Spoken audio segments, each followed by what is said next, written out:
مٹی کے کھلونے گگو گھوڑے بچوں کے کھیلنے کے لیے آج بھی کسی گاؤں میں جائیں تو نظر آ جاتے ہیں۔ گھوڑے اور گدھے بھی اسی مٹی کے اوپر الٹے لیٹ کر اپنے جسم کی تھکاوٹ اتارتے ہیں۔ مٹی کے بنے ہوئے نقش و نگار والے برتن اور ڈیکوریشن پیس دیکھتے ہیں تو بھلے لگتے ہیں۔ جو مزہ مٹی کی ہانڈی میں پکے ہوئے آلو گوشت اور ساگ کا ہے، وہ اسٹیل کی دیگچی میں پکے ہوئے سالن کا نہیں ہے۔ دیہاتوں میں چھوٹے بچے مٹی میں ہی کھیلتے ہیں، کودتے ہیں اور صحت مند اور جوان ہوتے ہیں، اور مٹی ہی انسانی جسم کو مضبوط بناتی ہے۔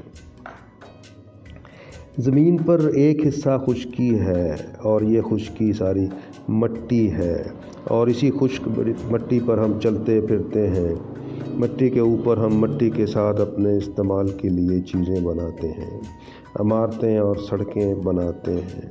پہلے اس مٹی کو اٹھا اٹھا کر لے کر آتے ہیں اور اپنی ضرورت کے مطابق چیزیں بناتے ہیں، اور اسی مٹی میں سے ہمیں خوراک ملتی ہے، کھانے پینے کے لیے سبزیاں، پھل اور باقی چیزیں ملتی ہیں۔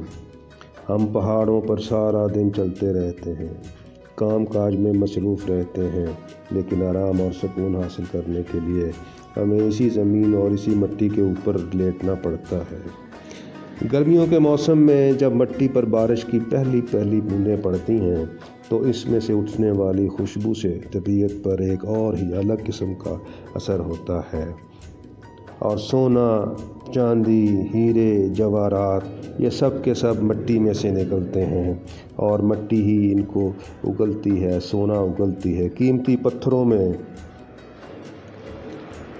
ہیرے، لال، نگینے، موتی اور جواہرات جن کے خزانے اس زمین کے اندر چھپے ہوئے ہیں، وہ اپنے اندر سے نکالتی ہے یا انسان خود اس کو نکالتا ہے، اور یہی زمین معلوم نہیں اربوں خربوں سال سے اپنے مدار کے اندر انسانوں کو لے کر گھوم رہی ہے، اور اسی زمین کے اوپر ہم چلتے پھرتے ہیں۔ ہر جاندار چیز جو اس زمین کے اور مٹی کے اوپر رہتی ہے، پھر ایک وقت آتا ہے کہ وہ اسی مٹی کی خود خوراک بن جاتی ہے۔